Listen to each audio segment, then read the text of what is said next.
Vamos dar um pouquinho, uma continuidade a aspectos da personalidade e entrar um pouco sobre algumas pinceladas sobre as teorias da personalidade, de alguns autores. Então, lembrando que personalidade seria a fusão, né, a junção de 3 fatores: fatores psicológicos, fatores sociais e fatores biológicos. Assim, quando a gente olha para a personalidade, não existe uma personalidade certa ou errada, boa ou ruim. Né? Lembrando, para quem viu o slide do material complementar, ele explica um pouco mais sobre personalidade, ele entra com os conceitos de traço, caráter, humor, né? Então, não existe uma personalidade certa ou errada, boa ou ruim. O que tem são traços, né, ou características de personalidades que vêm das minhas crenças, dos meus valores, né, daquilo que eu aprendi no meu meio social e que, ao longo da vida, eles são aprendizados que obtemos a partir das nossas relações e experiências que temos, que possuímos, principalmente em nossa infância. Então, aquilo que nós vivenciamos naquela primeira infância, na nossa infância. E quando esses traços, né, eles são muito inflexíveis e mal adaptativos, ou foram mal adaptados dentro de mim e causam prejuízos significativos ou sofrimentos para a pessoa, é que esses traços constituem um quadro patológico, que é aquilo que a gente chama de transtornos de personalidade, né?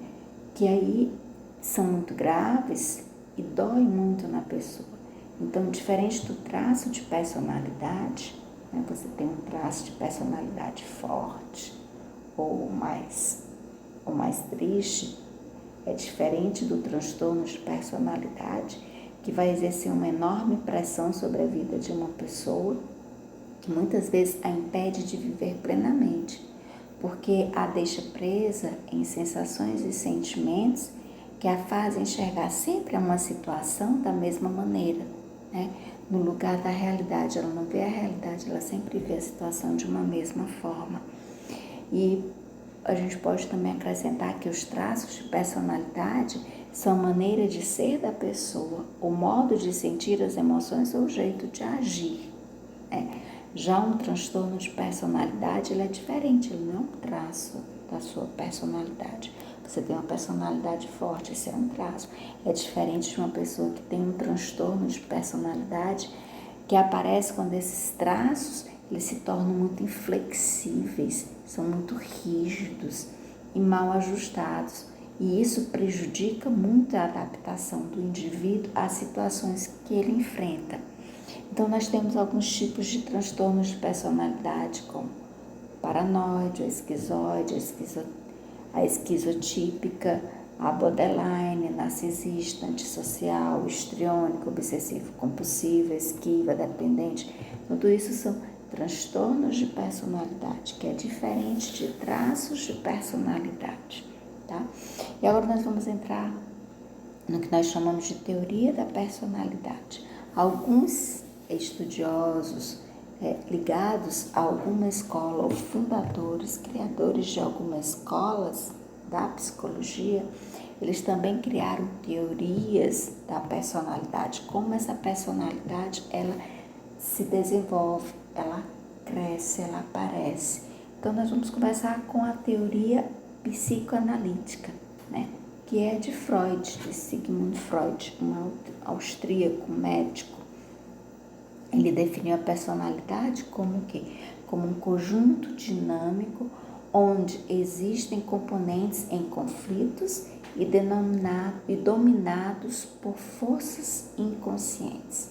Então, Freud, dentro da teoria psicanalítica, um papel primordial é o inconsciente, né? Uma outra teoria da personalidade é a teoria neoanalítica, que ela veio de quê? De muitos seguidores de Freud, né, discípulos de Freud, que começaram a pensar de forma diferente, como Jung, Adler, Roney, Sullivan, Erickson e Fromm, né? Todos eles vieram um pouco ali da psicanálise, mas começaram a se distanciar do pensamento de Freud e criar uma outra teoria. Então, eles definem a personalidade como resultante da interação dinâmica entre necessidades inerentes à natureza humana e as forças exercidas pelas normas sociais e pelas instituições. Então, eles já esquecem um pouco essa questão do inconsciente, né? Que dizia Freud que tudo era muito dominado por forças inconscientes. Aí vem a teoria humanista, e eu destaco duas, de Rogers e Maslow, né? Que destacam que o quê? Que a personalidade de uma pessoa vai se desenvolver normalmente em ambientes nos quais existam o quê? Empatia, visão positiva e relações congruentes. Então, se você está num meio ambiente onde isso faz parte, a empatia, que é você sempre estar se colocando no lugar desse outro e vendo esse outro a partir de você mesmo, né? Se você tem uma visão positiva, se as relações elas são congruentes, então a personalidade ela vai se desenvolver normalmente, ela vai seguir seu curso normal, né? A partir do momento em que você está no ambiente onde isso não é vivido, aí vão começar a acontecer algumas anomalias dentro da formação da personalidade. Aí tem a teoria da aprendizagem, que é muito buscada por quem? Foi muito citada e explicitada essa teoria dentro da personalidade, a partir da teoria da aprendizagem, por Skinner e Bandura, né, que vai destacar o quê?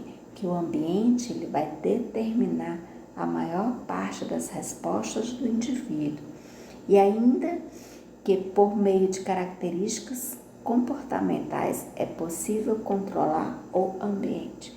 Então, a partir do momento que você tem determinadas características, que você vai trabalhando dentro dessas características, né, com a aprendizagem, reforçando ou não determinadas características, você pode ir controlando esse ambiente, a partir daí você ir formando esse indivíduo, essa personalidade.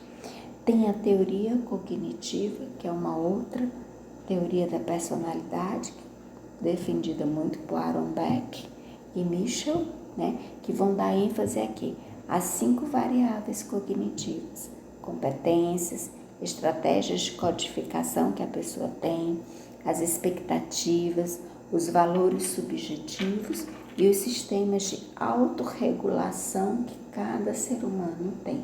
Então, a partir dessas 5 variáveis cognitivas, a personalidade ela vai se formando de forma mais adaptada às situações. Então, nós vimos aqui algumas teorias da personalidade, desenvolvida por algumas escolas. Então, nós vimos a teoria psicanalítica, que ela é muito focada por forças inconscientes, né? Que a personalidade ela vai ser formada onde existem esses componentes sempre em conflitos e dominados por forças inconscientes. A teoria neoanalítica, que veio daqueles discípulos de Freud, mas que começaram a pensar de forma diferente, e que diz que a personalidade vai ser o quê? Fruto, resultado da interação dinâmica entre necessidades inerentes à natureza humana e as forças exercidas por quem? Pela sociedade, pelas instituições. A teoria humanista de Rogers e Maslow, que vai dizer o quê? Que a personalidade ela se desenvolve normalmente em ambientes onde haja o quê? Empatia, visão positiva e relações congruentes. E a teoria da aprendizagem, defendida por Skinner e Bandura, que vai destacar o quê? Que o ambiente vai determinar a maior parte do que das respostas do indivíduo, tá? E Beck e Michel, que vão dar ênfase aqui às 5 variáveis cognitivas para a formação da personalidade, as competências que cada um tem e vai sendo desenvolvida para trabalhar com o seu dia a dia, as estratégias de codificação, as expectativas, os valores subjetivos e os sistemas de autorregulação. Então, nós vamos ficando na nossa aula de hoje por aqui e até o nosso próximo encontro.